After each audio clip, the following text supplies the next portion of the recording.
देखते हैं, ये मेन स्ट्रीम मीडिया जो है, उस मेन स्ट्रीम मीडिया में मुसलमान गैर मौजूद है। Non presence of Muslim in main stream media.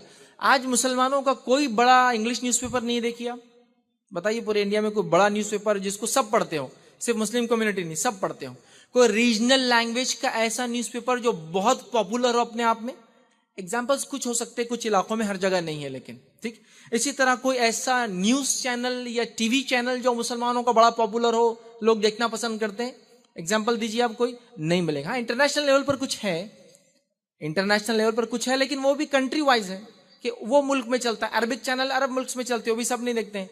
लेकिन आप देखिए कुछ चैनल जो अमेरिका से आते हैं, दुनिया देखती है, उसका इंतजार करती है। आज भी बहुत सारे लोग रेडियो पे बीबीसी न्यूज सुनने के लिए बैठे रहते हैं, 8 बजे आने वाली है, इंतजार हो रहा है, हिंदी और उर्दू वाली बराबर फ्रीक्वेंसी सेट करके। अगर बच्चे बच्चे हाथ लगाए तो दादा खूब जोर से मारते, हट यहाँ से निकल, न्यूज आने वाली, मीडिया, उसका इंतजार होता है।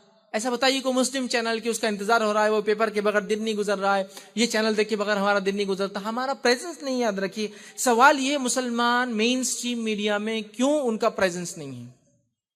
क्यों हम लोग मेन स्ट्रीम मीडिया में नहीं है आज? क्यों हमारे कोई न्यूज़पेपर रीजनल वर्नाकुलर लैंग्वेज में, रीजनल लैंग्वेज में, या फिर नेशनल लैंग्वेज में, हिंदी में, या फिर इंग्लिश में, या न्यूज चैनल या चैनल्स ऐसे जो बताए हमको मुस्लिम, उनका कल्चर, उनका रिलीजन, उनकी लैंग्वेज, कुछ भी नहीं मिलेगा आपको। इसलिए कि मुसलमानों ने मीडिया की अहमियत को समझा ही नहीं।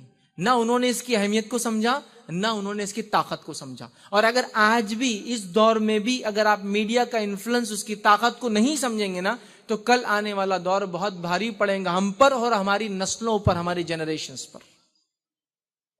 तैयार होना है हमको, उठना है। याद रखिए मीडिया, इसकी पावर और इसकी अहमियत को आप समझिए, याद रखिए बहुत अहम है।